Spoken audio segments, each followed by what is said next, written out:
Case में अब तक रिया चक्रवर्ती के खिलाफ कई खुलासे हो चुके हैं। अब सुशांत और रिया की अप्रैल 2019 की एक व्हाट्सएप चैट सामने आई और इस चैट में सुशांत अपनी बहन प्रियंका से काफी नाराज दिख रहे हैं। एक मैसेज में सुशांत ने रिया के परिवार की तारीफ की और उनके परिवार को शानदार बताया। एक मैसेज में सुशांत ने एक पार्टी का जिक्र करते हुए अपनी ही बहन प्रियंका के बर्ताव पर सवाल उठाए थे। सुशांत अपनी बहन प्रियंका से इस कदर नाराज थे कि एक मैसेज में उन्होंने अपनी बहन को दुष्ट भी कह दिया था।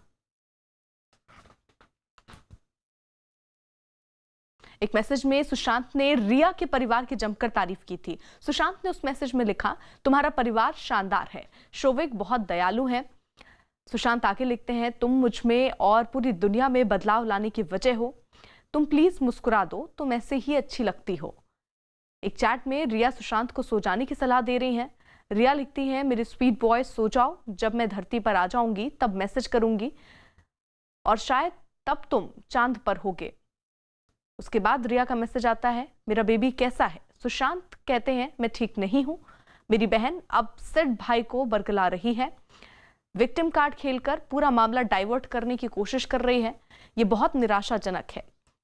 इसके जवाब में रिया लिखती हैं, मीटिंग के बाद फोन करना। सुशांत ये लिखते हैं, तुम ये कर रही हो, इस शर्मनाक हरकत के बाद ध्यान खींच रही हो, शराब के नशे में परेशान करने के बाद इसे छिपाने के लिए विक्टिम कार्ड खेल रही हो। माँ और ईश्वर देख रहे हैं, तुमने क्राइम किया है और तुम घमंड में अंधी हो चुकी हो। तुम्हें कुछ दिखाई नहीं दे रहा है तो भगवान ही तुम्हें बचा सकता है। मैं वही करता रहूंगा जो मैं आज तक करता आया हूं। मुझे अपनी बहन को लेकर चिंता है। ये बात सुशांत ने व्हाट्सएप मैसेज में लिखी थी। सुशांत आगे लिखते हैं कि वाकई दुष्ट, जिसके जवाब में रिया लिखती हैं, इसको निपटा लेंगे। सुशांत लिखते हैं, उसने यानी उनकी बहन प्रियंका ने तुम्हें मेरी आंखों के सामने मारा। मेरी बहन ने वो किया जिसे लड़के समझते हैं नशे में किया होगा। तुम उसके विक्टिम कार्ड में फंस रहे हो। मेरी माँ ने मुझे महिलाओं का सम्मान करना सिखाया है। माँ ने यह भी सिखाया है कि मैं सच के साथ बिना डरे खड़ा रहूं। और बड़ी खबर आ रही है मुंबई से, जहां सुशांत सिंह राजपूत खुदकुशी मामले में ईडी सुशांत की गर्लफ्रेंड रिया चक्रवर्ती से कल फिर पूछताछ कर सकती है। इससे पहले शुक्रवार को भी ईडी ने रिया से लगभग 9 घंटे तक पूछताछ की थी। ईडी ने रिया के भाई शोविक से भी करीब 18 घंटे की पूछताछ की और अब ईडी ने समन जारी कर रिया चक्रवर्ती को कल फिर पूछताछ के लिए बुलाया है। शिवसेना नेता संजय राउत ने सुशांत मामले की जांच सीबीआई को देने पर सवाल उठाए। न्यूज 18 से एक्सक्लूसिव बातचीत में संजय राउत ने सवाल उठाया कि क्या देश में हर रोज होने वाले कत्ल और खुदकुशी की जांच सीबीआई करती है। संजय राउत ने आरोप लगाया कि जिसकी सत्ता होती है सीबीआई उसके लिए काम करती है। सर क्या बताना चाहेंगे? रोकठोक में आपने साफ लिखा है कि सुशांत शांत है, बाकी सब लोग अशांत हैं। इसका मतलब क्या निकलता है? उसका मतलब तो साफ है कि मुंबई पुलिस जो जांच कर रही है उनको जांच करने दीजिए। जांच खत्म नहीं हुई और जल्दी ही मुझे लगता है उसमें से जो रिजल्ट आना है पुलिस की जांच को आ जाएगा। लेकिन जो जल्दबाजी चल रही है कुछ लोगों की, उसका पीछे क्या कारण है, क्या रहस्य है, मुझे मालूम नहीं। लगता है सुशांत राजपूत आत्महत्या करने वाला है, ये उनको पहले से मालूम था। जिस तरह से बिहार में एफआईआर दर्ज किया है, तो जांच तो उसकी होनी चाहिए। ये जल्दबाजी ये लोग क्यों कर रहे?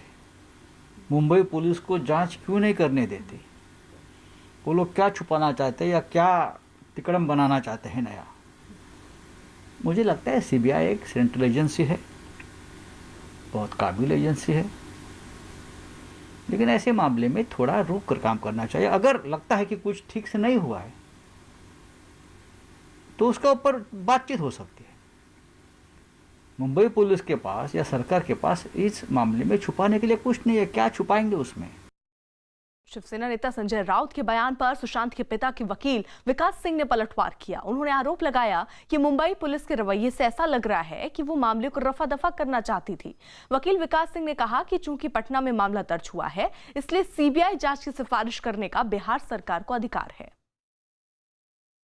सीआरपीसी का जो प्रावधान है उसमें एफआईआर दर्ज करने का जो एक जुरिस्डिक्शन जो होता है पुलिस ऑफिसर के पास, उसमें बड़ा क्लियर लिखा है कि you will register a criminal case on an information और अदरवाइज।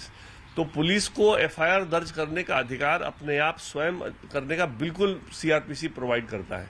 तो जब हमारा कंप्लेंट ऑलरेडी इनके पास था 25 फरवरी का, और उस कंप्लेंट में जो कहा था वही सच हो गया, तो एफआईआर तो स्टेट में उसके बेसिस पे दर्ज हो जाना चाहिए था ना। पिता ने जानबूझ के इसलिए नहीं दर्ज कराया क्योंकि मुंबई पुलिस का रवैया इनका 25 फरवरी के बाद से ही गलत था। इनको लग रहा था कि मुंबई पुलिस कहीं ना कहीं उनके साठ गांठ में है। परिवार ने पहले ही कह दिया है कि हमको डाउट है इनके रिया चक्रवर्ती के लोग जो घिरे हुए हैं और उनसे उनको खतरा है, हमको पहले ही कह दिया हमने। तो उसके बाद हमको दोबारा बोलने की जरूरत क्या है और दोबारा हम क्यों बोले? अगर हम दोबारा बोलते हैं तो कहीं ना कहीं हम मुंबई पुलिस के जुरिस्डिक्शन में अपने आप को सरेंडर कर रहे हैं, और कल को अगर मुंबई पुलिस रफा दफा एफआईआर करके रफा दफा कर देती तो हम कहीं के नहीं रह जाते। इसलिए हमको विश्वास बिल्कुल भी नहीं था मुंबई पुलिस पे, और मुंबई पुलिस ने प्रूव कर दिया कि मेरा जो उनके पास विश्वास नहीं है वो बिल्कुल सही है। इसलिए फिर हमने थक हार के पटना में एफआईआर दर्ज कराया।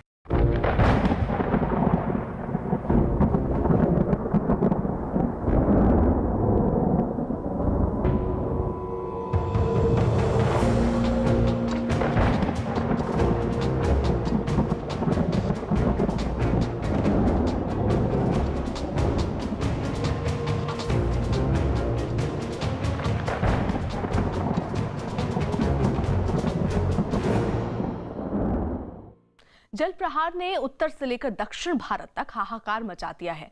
उत्तराखंड से लेकर केरल तक बारिश आफत बनकर बरस रही है। केरल के एर्नाकुलम में भारी बारिश की वजह से शहर में भी समंदर जैसा नजारा दिखाई देने लगा है। सड़कों और रिहायशी इलाकों में इतना पानी भर गया कि लोग नाव के जरिए ही एक जगह से दूसरी जगह जाने को मजबूर हैं।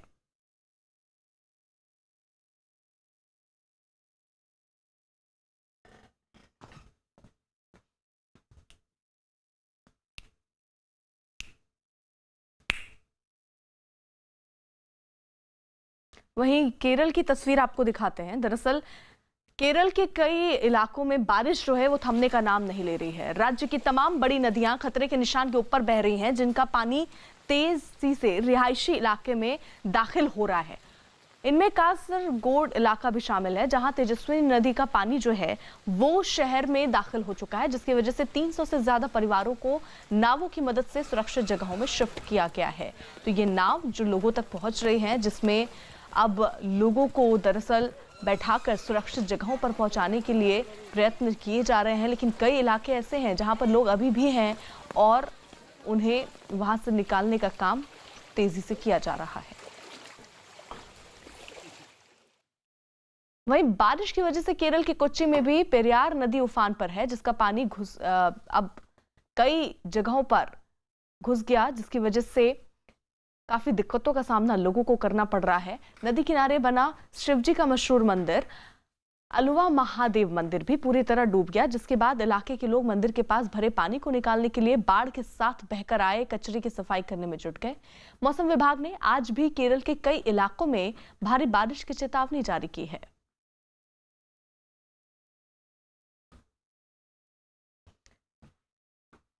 तो मंदिर में भी अब देखिए पानी भर चुका है। मंदिर का पूरा परिसर आपको डूबा नजर आ रहा होगा। हालांकि आसपास के जो लोग हैं, स्थानीय लोग, वो मंदिर में जो बाढ़ के पानी के साथ कचरा आया है उसको निकालने की कोशिश कर रहे हैं, ताकि थोड़ा वहां पर जो पानी है वो कम हो, और इसी तरह लोग अपनी जान भी वहां बचाते नजर आ रहे हैं।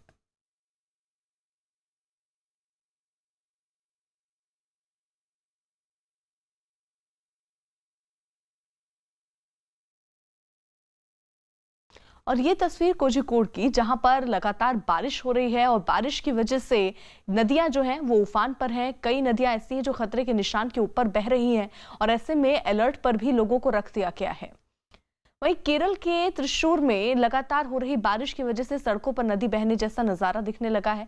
बारिश का पानी भरने की वजह से लोग अपने घरों में कैद हो गए हैं। वहीं इडुक्की में जमीन खिसकने से हुए हादसे में लापता लोगों की तलाश में राहत और बचाव अभियान चलाया जा रहा है। वहां से जो तस्वीरें सामने आई उनमें कई टीमें राहत और बचाव के काम में जुटी दिखाई दी। बताया गया कि जिस जगह ये घटना हुई वहां चाय के बागान में काम करने वाले मजदूरों की कॉलोनी थी, जो जमीन खिसकने के बाद आए मलबे में पूरी तरह दब गई। इस हादसे में मरने वालों की संख्या बढ़कर 28 पहुंच चुकी है। वहीं केरल के वायनाड में पिछले एक हफ्ते से जारी भारी बारिश की वजह से अब लोगों की दिक्कतें बढ़ती जा रही हैं। लगातार हो रही बारिश की वजह से शहर की एक कॉलोनी बारिश के पानी के साथ बहकर आए कीचड़ की चपेट में आ गई, जिसकी वजह से 2 मकानों को भारी नुकसान पहुंचा है। वहीं कोट्टयम में भारी बारिश की वजह से नेहरू स्टेडियम पानी पानी हो गया। स्टेडियम में हर ओर पानी ही पानी नजर आ रहा है।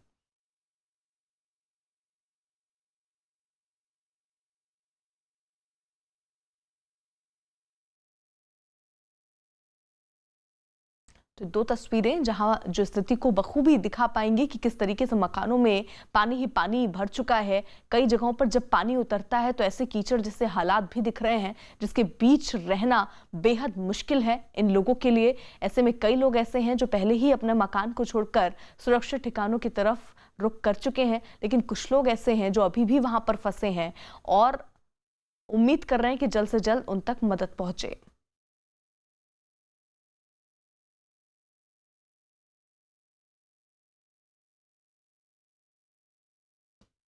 वहीं बिहार में बाढ़ की मार झेल रहे लोगों के बीच अब खाने पीने की समस्या खड़ी हो गई है। अब तक बिहार के 16 जिलों के 70 लाख लोग बाढ़ की चपेट में आ चुके हैं, जिनमें दरभंगा जिला भी है, जहां गांव तो गांव, शहर में भी गर्दन तक पानी भरा दिखा। शहर के एक मोहल्ले से आई तस्वीरों में सभी मकान पानी में डूबे दिखे।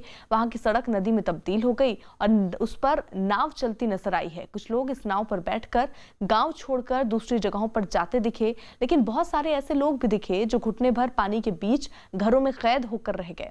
कुछ लोग तो घरों में पानी के भर जाने से पलंग पर बैठे भी नजर आए।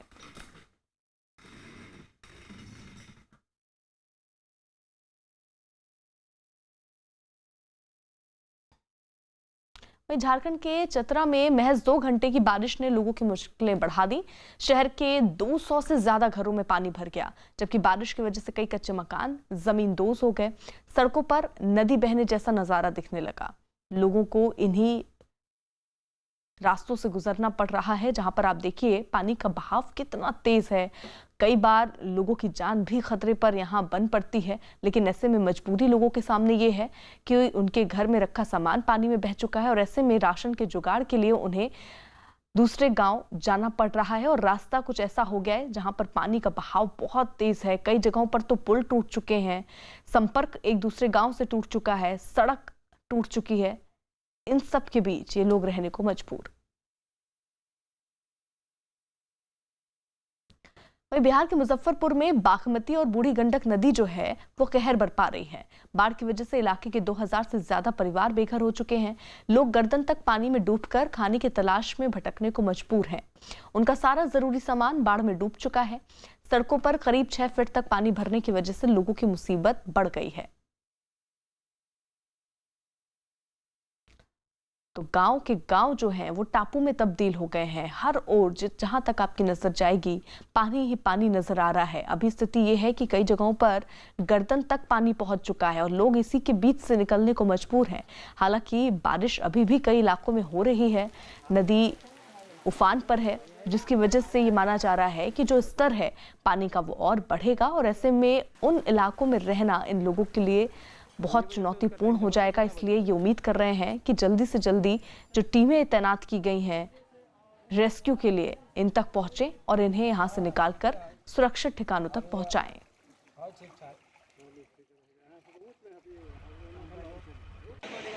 वहीं बिहार के समस्तीपुर में भी बागमती नदी ने अपने तटबंध तोड़कर कई गांवों को अपनी चपेट में ले लिया।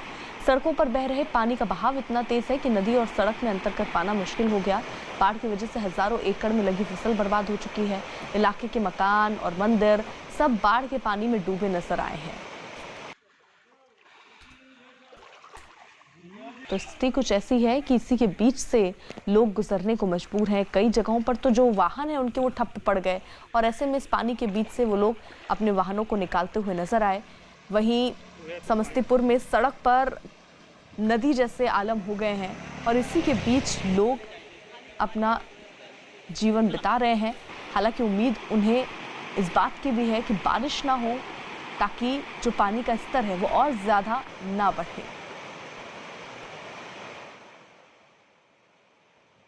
वहीं बिहार के बेगूसराय में लगातार हो रही बारिश की वजह से बलान नदी पर बने बांध के टूटने की आशंका से लोग दहशत में आ गए। बाढ़ की वजह से बांध के पानी ने कई इलाकों को अपनी चपेट में ले लिया।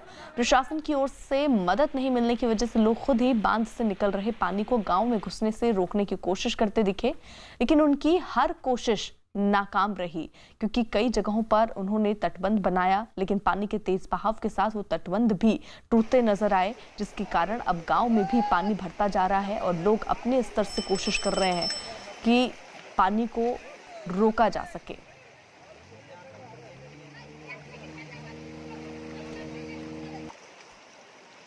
वहीं उत्तर प्रदेश के गोंडा में सरयू नदी पर बना तटबंध टूट गया, जिससे कई इलाकों में पानी में डूबने का खतरा बढ़ गया है। बताया गया कि वहां बाढ़ को रोकने के लिए बने बांध पर पिछले कुछ दिनों से दबाव बन रहा था, जिसकी मरम्मत नहीं होने से बांध टूट गया और सरयू नदी का पानी धीरे धीरे आसपास के इलाकों को अपनी चपेट में लेना शुरू कर दिया। वहां से आई एक तस्वीर में बांध का हिस्सा पानी में गिरता दिखा, जबकि उसके पास ही एक पेड़ देखते देखते पानी में समा गया। बाढ़ के खतरे को देखते हुए तटबंध के करीब बसे लोग अपना सामान समेटकर गांव छोड़ने पर मजबूर दिखे। जानकारी मिलते ही प्रशासन के लोग भी घटना वाली जगह पहुंचे और तटबंध टूटने से होने वाले नुकसान का मुआयना किया। इलाके के लोगों ने अपनी परेशानी के लिए प्रशासन को जिम्मेदार ठहराया। इलाके के लोगों ने आशंका जताई कि अगर टूटे हुए तटबंध को जल्द ही ठीक नहीं किया गया तो कई गांव पानी की चपेट में आ जाएंगे। तो ये तस्वीरें आप देखिए। हालांकि तटबंध टूटने से अब गांव वाले जो हैं वो बेहद परेशान हैं और खौफ में भी हैं, इसीलिए प्रशासन से गुहार लगा रहे हैं कि कोई ऐसा प्रबंध किया जाए ताकि जो पानी है वो गांवों तक ना पहुंचे, क्योंकि अगर ऐसे में इस पानी को नहीं रोका गया तो ये पानी कई गांवों को अपनी चपेट में ले सकता है, यानी हजारों लोग इसकी चपेट में आ सकते हैं और इसीलिए प्रशासन से गुहार भी लगाई जा रही है। लेकिन गांव वालों का भी आरोप है कि प्रशासन कोई सुध नहीं ले रहा है, ना ही कोई तटबंध अभी बनाने की कोशिश प्रशासन की तरफ से हुई है और ये पानी का स्तर जो है वो लगातार बढ़ता जा रहा है।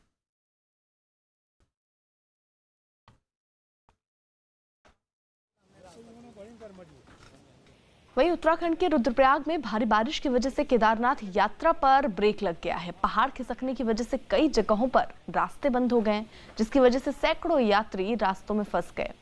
आलम यह है कि गाड़ी तो दूर, लोगों के लिए पैदल भी सड़क पार करना मुश्किल हो गया है।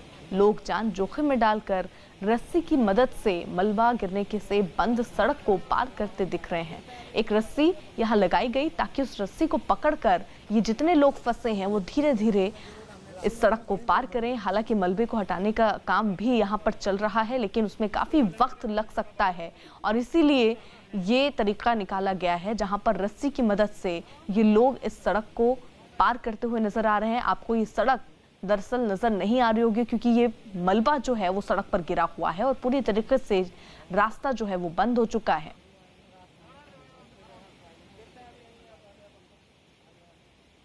वहीं कर्नाटक में भी बाढ़ और बारिश कहर बरपा रही है, जिसकी डराने वाली तस्वीरें मैसूर और चिकमंगलुरु से सामने आई हैं।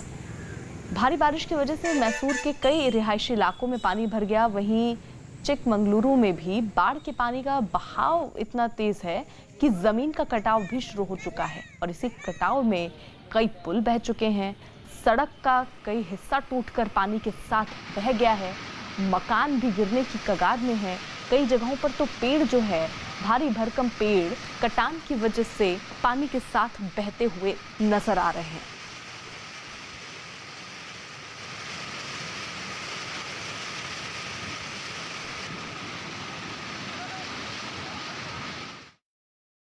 उधर बीजेपी विधायक कृष्णानंद राय हत्याकांड में आरोपी और यूपी के माफिया मुख्तार अंसारी का शार्प शूटर इनामी बदमाश हनुमान पांडे उर्फ राकेश पांडे को एनकाउंटर में ढेर कर दिया गया। यूपी एसटीएफ ने 1 लाख के इनामी हनुमान पांडे को लखनऊ के सरोजनी नगर में एक एनकाउंटर में मारने में कामयाबी हासिल की। मुन्ना बजरंगी की हत्या के बाद राकेश पांडे मुख्तार अंसारी गैंग का बड़ा शूटर बन गया था। मऊ के कोपागंज का रहने वाला राकेश पांडे, उस पर कई सनसनीखेज वारदात में शामिल होने का आरोप है।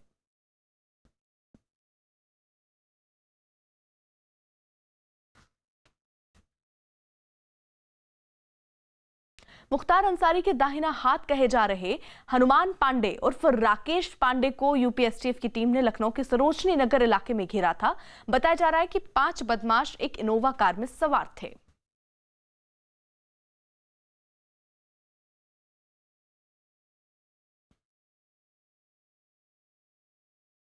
उक्त घटना में बाहुबली मुख्तार अंसारी और माफिया मुन्ना बजरंगी गैंग का शार्प शूटर हनुमान पांडे भी शामिल था। मुन्ना बजरंगी की हत्या के बाद राकेश पांडे उर्फ हनुमान ही बड़ा शूटर बन गया था। ठेकेदार अजय प्रकाश सिंह उर्फ मन्ना सिंह के हत्याकांड में भी मुख्तार अंसारी के साथ सह आरोपी था। राजधानी सहित अन्य जनपदों में हत्या जैसे संगीन अपराधों में भी यह शामिल रहा है। पूर्व में यह सुल्तानपुर जेल में निरुद्ध था तथा वर्तमान में बाहर आया था। यह चर्चित माफिया का विश्वासपात्र लोगों में शामिल था। यहाँ की टीम और बनारस की टीम दोनों इसे चेज कर रही थी। यहाँ पर आकर ये पेड़ से गाड़ी इनकी टकराई है, जहाँ आप देख रहे हैं, और इसमें 5 बदमाश थे और इनके द्वारा बदमाश द्वारा गाड़ी टकराई गई तो इनके द्वारा फायरिंग की गई। क्रॉस फायरिंग में एक बदमाश को गोली लगी, उसे हॉस्पिटल ले जाया गया। इस बदमाश का नाम हनुमान पांडे उस राकेश पांडे है और ये एक शातिर बदमाश है और मुख्तार अंसारी का शातिर शूटर है और इस पर 25-25 हज़ार के 2 स्थानों से इस पर इनाम बताए गए हैं। बाकी इसका तस्दीक किया जा रहा है। हॉस्पिटल ले जाने पर इसे ब्रॉड डेड घोषित कर दिया गया। आंध्र प्रदेश के विजयवाड़ा के एक कोरोना सेंटर में भीषण आग लगने की घटना सामने आई। इस हादसे में 11 लोगों की मौत की खबर है। इस हादसे में 30 लोगों को आग से बचा लिया गया। दरअसल यहां एक होटल को कोरोना मरीजों के इलाज के लिए कोरोना सेंटर बनाया गया था। कृष्णा जिला के कलेक्टर के मुताबिक सुबह करीब 5 बजे यह हादसा हुआ और 30 मरीजों को सुरक्षित स्थान पर भेज दिया गया। इसके अलावा आग बुझाने के बाद पूरी बिल्डिंग को खाली करवा लिया गया है। Phone call has come to the fire control room and also to police control room saying that fire accident has taken place in Swarna Palace, which is a COVID hospital affiliated to Ramesh Hospitals. So immediately fire and police rushed to the spot. They put the ladders, they brought fire engines and started extinguishing the fires. The fire could be brought under control within 25-30 minutes. By 5:45 everything was under control. And about 15-20 COVID patients and government hospital staff were rescued. They were shifted to other private hospitals immediately. Andhra Pradesh सरकार ने विजयवाड़ा के corona centre में आग लगने की घटना में मारे गए लोगों के परिवार वालों को 50-50 लाख रुपए का मुआवजा देने का ऐलान किया। आंध्र के मुख्यमंत्री जगन मोहन रेड्डी ने इस घटना के सिलसिले में प्रधानमंत्री से फोन पर बात की, उन्हें घटना की पूरी जानकारी भी दी। इसी बीच आंध्र प्रदेश की गृह मंत्री एम सुचारिता ने विजयवाड़ा के घटनास्थल का दौरा किया और हालात का जायजा लिया।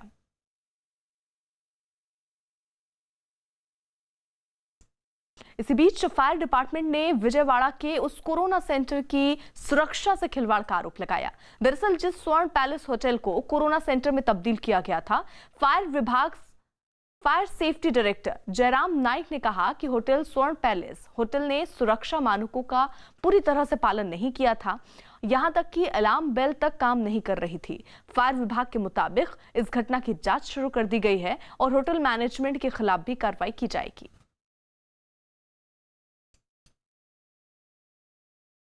इसी बीच राजस्थान के जोधपुर से बड़ी खबर आ रही है, जहां लोरता गांव के अचलावता में एक ही परिवार के 11 लोगों की संदिग्ध हालत में मौत हुई। मरने वाले सभी पाकिस्तानी विस्थापित बताए जा रहे हैं जो यहां खेतों में काम करते थे। माना जा रहा है ये मौत किसी जहरीली गैस या जहर खुरानी की वजह से हो सकती है। हालांकि पुलिस ने मौके पर पहुंचकर तमाम पहलुओं को खंगालना शुरू कर दिया। जांच के लिए जोधपुर पुलिस से स्पेशल टीम और फॉरेंसिक टीम को भी बुला लिया गया है।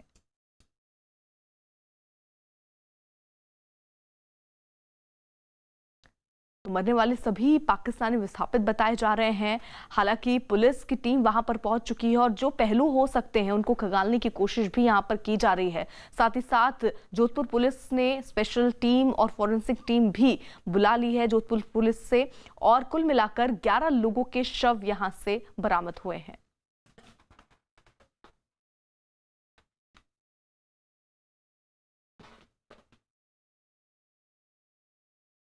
सुशांत सिंह राजपूत केस में अब तक रिया चक्रवर्ती के खिलाफ कई खुलासे हो चुके हैं। अब सुशांत और रिया की अप्रैल 2019 की एक व्हाट्सएप चैट सामने आई और इस चैट में सुशांत अपनी बहन प्रियंका से काफी नाराज दिख रहे हैं।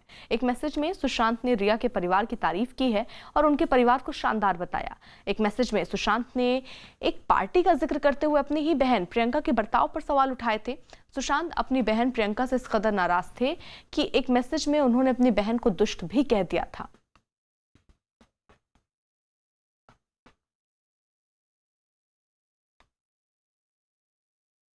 एक मैसेज में सुशांत ने रिया के परिवार की जमकर तारीफ भी की। सुशांत ने उस व्हाट्सएप चैट में लिखा कि तुम्हारा परिवार शानदार है, शोविक बहुत दयालु हैं, तुम मुझ में और पूरी दुनिया में बदलाव लाने की वजह हो, तुम प्लीज मुस्कुरा दो, तुम ऐसी ही अच्छी लगती हो।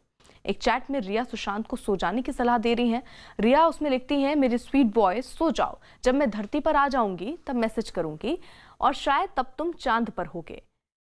फिर रिया पूछती हैं, मेरा बेबी कैसा है, जिसके जवाब में सुशांत कहते हैं, ठीक नहीं हूं, मेरी बहन अपसेट भाई को बरगला रही है, विक्टिम कार्ड खेलकर पूरा मामला डाइवर्ट करने की कोशिश कर रही है, ये बहुत निराशाजनक है। रिया उसका जवाब देती हैं, मीटिंग के बाद फोन करना। सुशांत कहते हैं, तुम ये कर रही हो, इस शर्मनाक हरकत के बाद ध्यान खींच रही हो। दरअसल वो अपनी बहन पर भड़के हुए हैं। सुशांत लिखते हैं कि शराब के नशे में परेशान करने के बाद इसे छिपाने के लिए विक्टिम कार्ड खेल रही हो। माँ और ईश्वर देख रहे हैं, तुमने क्राइम किया है और तुम घमंड में अंधी हो चुकी हो। तुम्हें कुछ दिखाई नहीं दे रहा तो भगवान ही तुम्हें बचा सकता है। सुशांत लिखते हैं, मैं वही करता रहूंगा जो मैं आज तक करता आया हूँ, मुझे अपनी बहन को लेकर चिंता है। ये बात वो रिया से करते हैं और लिखते हैं कि वाकई दुष्ट, जिसका जवाब रिया देती हैं, इसको निपटा लेंगे। सुशांत फिर लिखते हैं, उसने यानी उनकी बहन प्रियंका ने तुम्हें मेरी आंखों के सामने मारा, मेरी बहन ने वो किया जिसे लड़के समझते हैं नशे में किया होगा, तुम उसके यानी बहन के विक्टिम कार्ड में फंस रहे हो। मेरी माँ ने मुझे महिलाओं का सम्मान करना सिखाया है, माँ ने ये भी सिखाया कि मैं सच के साथ बिना डरे खड़ा रहूं।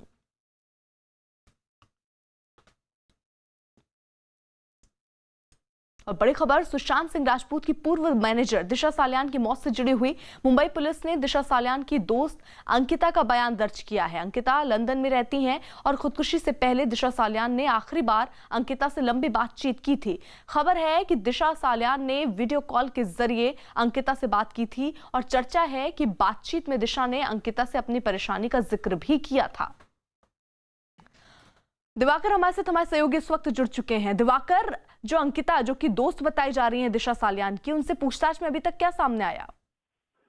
देखिए अर्पिता, मुंबई पुलिस जो है जिस तरह से दिशा सालियान के केस ने तूल पकड़ा है, उससे कहीं ना कहीं मुंबई पुलिस दबाव में आती दिख रही है। और खास तौर पर ये इस पूरे मामले में देखें तो 10वें शख्स का बयान मुंबई पुलिस की तरफ से लिया गया। इससे पहले 9 लोगों से पूछताछ और 9 लोगों के बयान दर्ज किए जा चुके थे, लेकिन केस को मुंबई पुलिस ने क्लोज कर दिया था। अब पुलिस ने पूछताछ में ये जानने की कोशिश की है कि जो इतनी लंबी वीडियो कॉल के जरिए दिशा की अंकिता से बात हुई थी, उस दौरान क्या बातचीत हुई थी, क्या परेशानी थी दिशा को जिसके चलते उसे ये कदम उठाना पड़ा। ये तमाम जो सवालात हैं जो अंकिता से किए गए हैं। और मुंबई पुलिस जिस तरह से इस केस को पहले क्लोज कर चुकी थी, लेकिन जिस तरह से पिछले कुछ दिनों में तमाम नए तथ्य सामने आए, बिहार पुलिस की जांच में नए तथ्य सामने आए, तो कहीं ना कहीं अब मुंबई पुलिस दबाव में थी। और अब जाके मुंबई पुलिस ने जो अंकिता उनकी दोस्त है, जो कि उस दौरान पार्टी में जानकारी जो मिल रही है पुलिस से कि शामिल भी हुई थी उस पार्टी में, जो 8 जून की रात को पार्टी हुई थी, तो अब मुंबई पुलिस जो है उनका बयान उन्होंने दर्ज किया है। और आगे की जांच, जैसे कि मुंबई पुलिस पूरे मामले की जांच को क्लोज कर चुकी थी, लेकिन अब फिर से जांच जो है कहीं ना कहीं आगे बढ़ा रही है। और इस मामले में 10वीं पूछताछ, इसके पहले 5 उसके दोस्तों, दिशा के दोस्तों से और साथ ही साथ जो नीचे के सिक्योरिटी गार्ड थे उनसे पूछताछ की गई थी मुंबई पुलिस के द्वारा, लेकिन बाद में केस को क्लोज कर दिया गया था।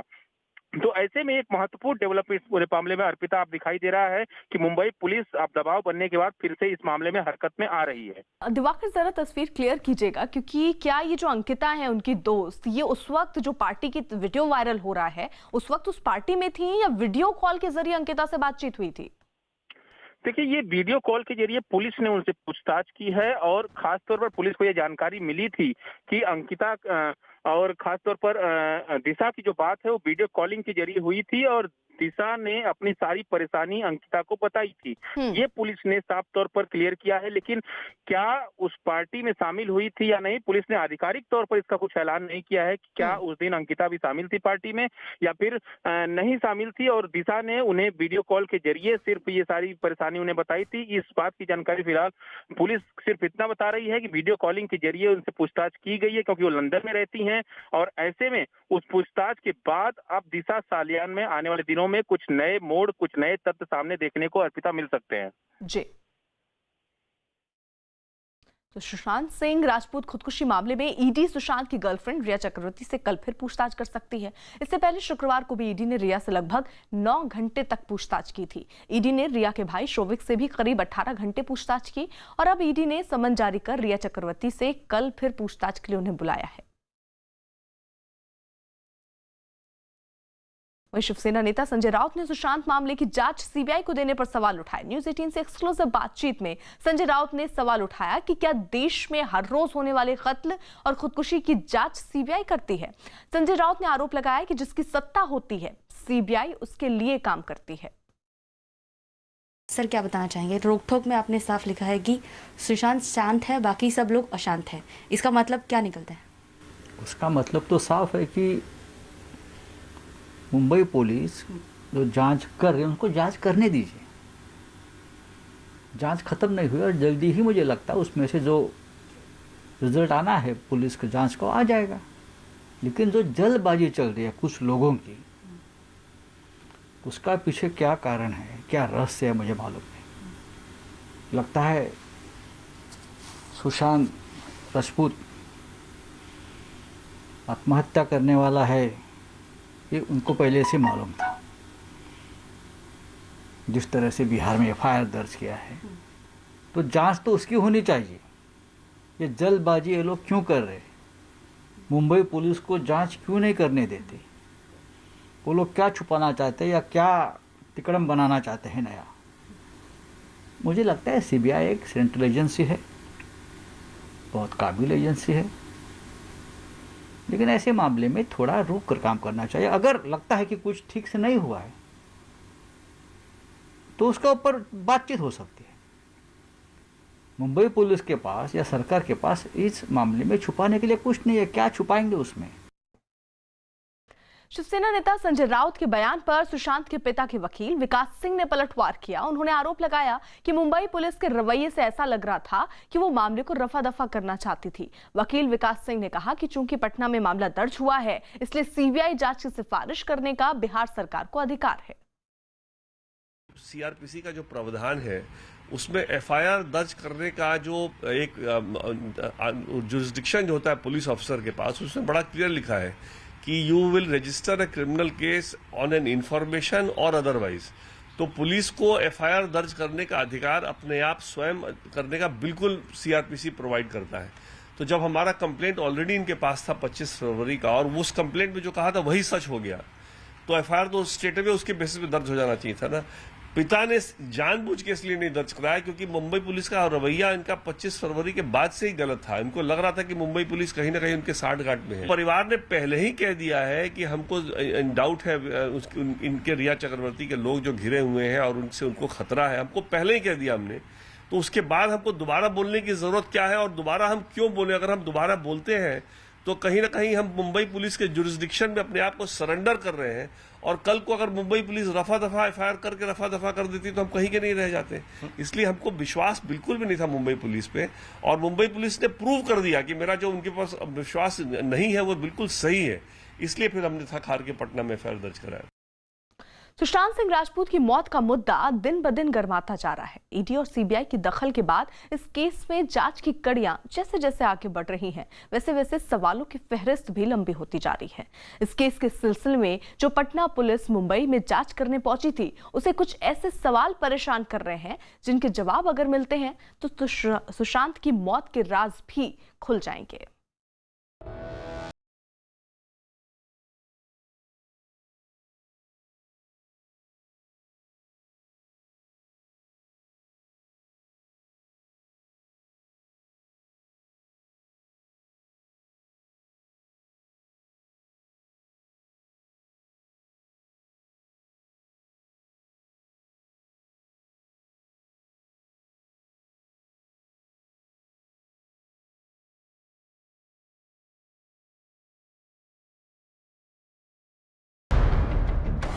कहीं मुंबई पुलिस पर सवाल है, कहीं काले जादू की कहानी है।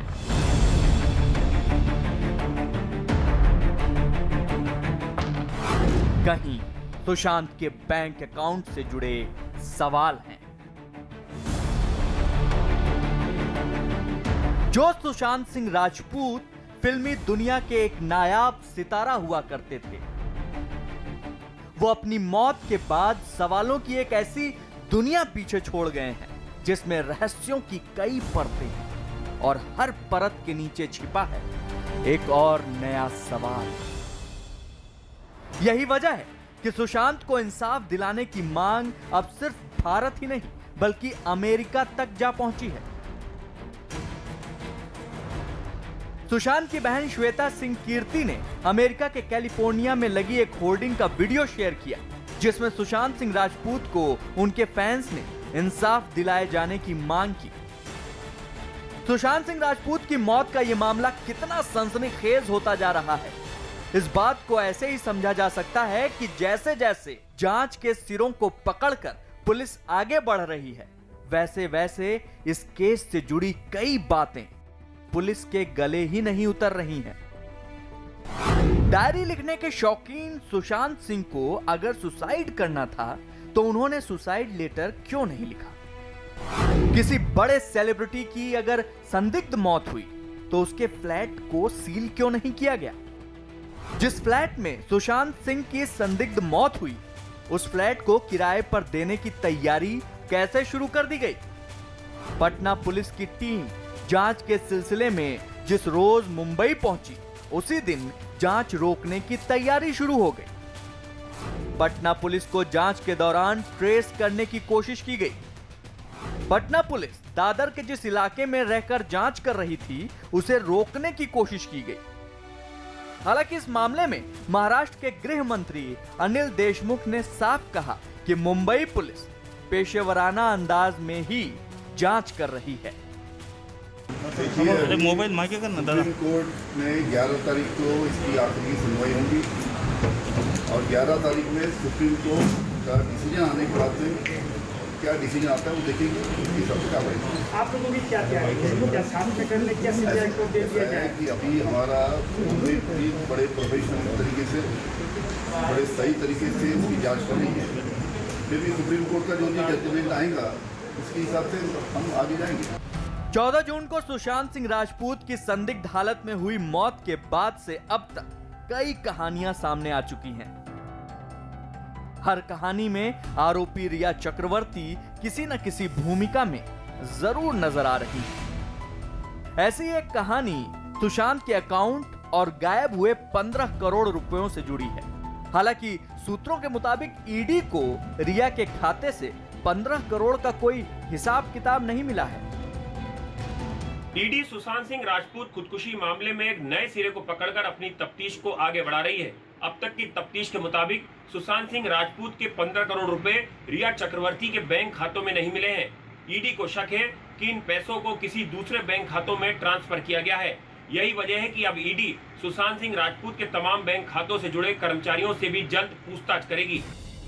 इसलिए सवाल ये भी उठता है कि आखिर जिस 15 करोड़ का जिक्र लगातार हो रहा है, वो कहां गए, किसके खाते में गए?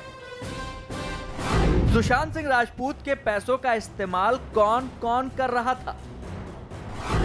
क्या रिया और उसके परिवार के अलावा भी कोई है जो अभी तक बचा हुआ है?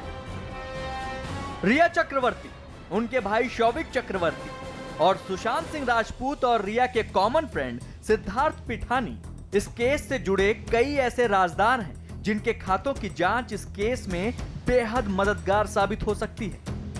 यही वजह है कि रिया से शुक्रवार को करीब 9 घंटे की पूछताछ के बाद ईडी शौविक और सिद्धार्थ पिठानी से भी सच जानना चाहती है।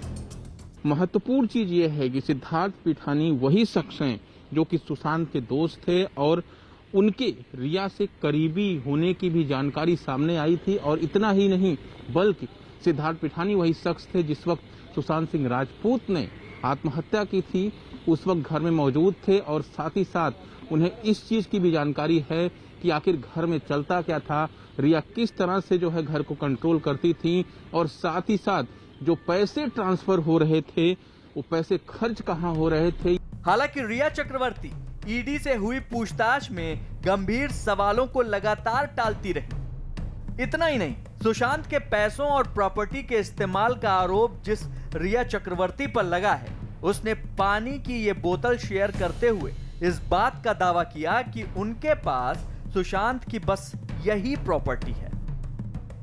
इतना ही नहीं, रिया चक्रवर्ती ने एक डायरी का पन्ना शेयर करते हुए यह भी दावा किया कि ये लाइनें खुद सुशांत सिंह राजपूत ने उनकी नोटबुक में लिखी थी।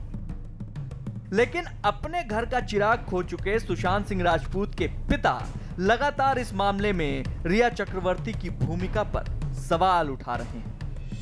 यही वजह है कि अब उन्होंने सुप्रीम कोर्ट में रिया की उस याचिका के खिलाफ अपना जवाब दाखिल किया है, जिसमें उसने केस को पटना से मुंबई ट्रांसफर करने की मांग की थी। सुशांत के पिता ने जवाब में लिखा है, रिया की याचिका खारिज की जाए।